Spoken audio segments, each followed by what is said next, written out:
Okay, I'm going to try not to be emotional. ಎಲ್ರಿಗೂ ನಮಸ್ಕಾರ. ಯಾವ ರೀತಿಯಲ್ಲಿ ಒಂದು ಸ್ಪೀಚ್ ಸ್ಟಾರ್ಟ್ ಮಾಡಬೇಕು ಅಂತ ಯೂಶ್ವಲ್ ಆಗಿ ನನ್ನ ಹತ್ರ ಮಾತಾಡೋದು ತುಂಬ ಇರುತ್ತೆ. I am extremely vocal with whatever that I want to say and however that I want to say it. But ಇವತ್ತು ನಿಜವಾಗ್ಲೂ ಈ ಒಂದು ಜರ್ನಿ ಬಗ್ಗೆ ಯಾವ ರೀತಿಯಲ್ಲಿ ಸ್ಟಾರ್ಟ್ ಮಾಡಬೇಕು ಅಂತ ಗೊತ್ತಾಗ್ತಿಲ್ಲ ನನಗೆ. 15 years ನಾನು ನಿಜವಾಗ್ಲೂ ಅಂದ್ಕೊಂಡಿರಲಿಲ್ಲ ದಟ್ ಒಂದು ಆ್ಯಕ್ಟರ್ ಆಗ್ತೀನಿ ಅಂತ. ಆ್ಯಂಡ್ ಇಷ್ಟು ವರ್ಷ ಈ ಒಂದು ಜರ್ನಿ ಆಗತ್ತೆ ನಿಜವಾಗ್ಲೂ ಅಂದ್ಕೊಂಡಿರಲಿಲ್ಲ ನಾನು. ಯಾರು ಗೂಗಲ್ ಪೇ ಮಾಡ್ತಿದ್ರ ನನಗೂ ಮಾಡಿ. ಎಲ್ರಿಗೂ ಬರಲಿ ಅಲ್ವಾ ದುಡ್ಡು.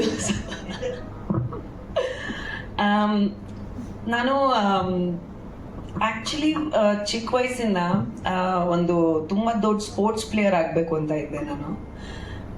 ಇಂಟರ್ನ್ಯಾಷನಲ್ ಬಾಸ್ಕೆಟ್ಬಾಲ್, ನಾನು ನ್ಯಾಷನಲ್ ಲೆವೆಲ್ ಬಾಸ್ಕೆಟ್ಬಾಲ್ ಆಡ್ತಿದ್ದೆ. So I wanted to be an international basketball player, right? And sudden ಆಗಿ ಪ್ರಸಾದ್ ಬಿದ್ದಪ್ಪ ಸಿಕ್ಕಿದ್ರು ಆ್ಯಂಡ್ ಮಾಡಲಿಂಗ್ ಸ್ಟಾರ್ಟ್ ಆಯಿತು. ಆ್ಯಂಡ್ ಕನ್ನಡ ಫಿಲ್ಮ್ ಇಂಡಸ್ಟ್ರಿ ಬಗ್ಗೆ ಗೊತ್ತೇ ಇರಲಿಲ್ಲ ನನಗೆ. ಈ ಥರ ಒಂದು ಇಂಡಸ್ಟ್ರಿ ಇದೆ ಅಂತ ಗೊತ್ತೇ ಇರಲಿಲ್ಲ ನನಗೆ.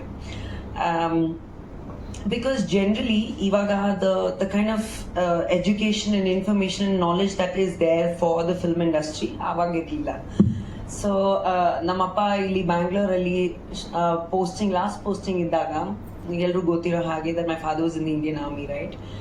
ಸೊ ಬಂದು ಬಾಸ್ಕೆಟ್ಬಾಲ್ ಆಡಿಕೊಂಡು ನಾರ್ಮಲ್ ಲೈಫ್ ನಡ್ಕೊಂಡು ಆರಾಮಾಗಿದ್ದೆ ನಾನು.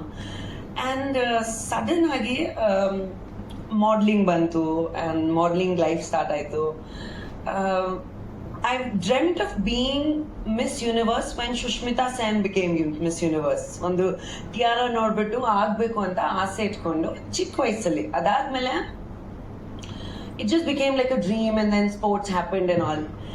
And ಸಡನ್ ಆಗಿ ಈ ಥರ ಕನ್ನಡ ಫಿಲ್ಮ್ ಇಂಡಸ್ಟ್ರಿ ಅನ್ನೋದಿದೆ ಅಂತ ನನಗೆ ಗೊತ್ತಿರಲಿಲ್ಲ. ಸೊ ಎಲ್ರಿಗೂ ಏನು ಗೊತ್ತಿದೆ that Veera Madakari is my first film. But ಎಲ್ರಿಗೂ ಗೊತ್ತಿರೋ ಹಾಗೆ Holi was my first official film. And ಅದು ಯಾಕೆ ಗೊತ್ತಿದೆ ಅಂದರೆ ಬಿಕಾಸ್ ಆ ಪ್ರೆಸ್ ಕಾನ್ಫರೆನ್ಸಲ್ಲಿ I think all of you who are sitting here right now know that ಆ ಒಂದು ಕಾಂಟ್ರವರ್ಷಿಯಲ್ ಪ್ರೆಸ್ ಕಾನ್ಫರೆನ್ಸ್ ಇಂದ ರಾಗಿಣಿ ದ್ವಿವೇದಿ ಯಾರು ಅಂತ ಎಲ್ರಿಗೂ ಗೊತ್ತಾಯ್ತು ಆಕ್ಚುಲಿ. ಸೊ ಆ ಒಂದು ಪ್ರೆಸ್ ಕಾನ್ಫರೆನ್ಸ್ ಅಲ್ಲಿ ನಾನು ಇನ್ನೂ ಜ್ಞಾಪಕ ಇದೆ ದಟ್ ಮೇಕಪ್ ಹೇರ್ ಮಾಡ್ಕೊಂಡೆ ಫಸ್ಟ್ ಟೈಮ್ ಲೆಹಂಗಾ ದಾವಣಿ ಹಾಕ್ಬಿಟ್ಟು ನಾನು ಸ್ಟೇಜಲ್ಲಿ ಕೂತ್ಕೊಂಡು ಪ್ರೆಸ್ ಮೀಟ್ ಮಾಡಬೇಕು, ಯಾರ ಹತ್ರ ಏನು ಮಾತಾಡಬೇಕು ಏನೂ ಗೊತ್ತಿಲ್ಲ ನನಗೆ. ಆ್ಯಂಡ್ ಕನ್ನಡ ಗೊತ್ತಿರಲಿಲ್ಲ, ಭಾಷೆ ಗೊತ್ತಿರಲಿಲ್ಲ.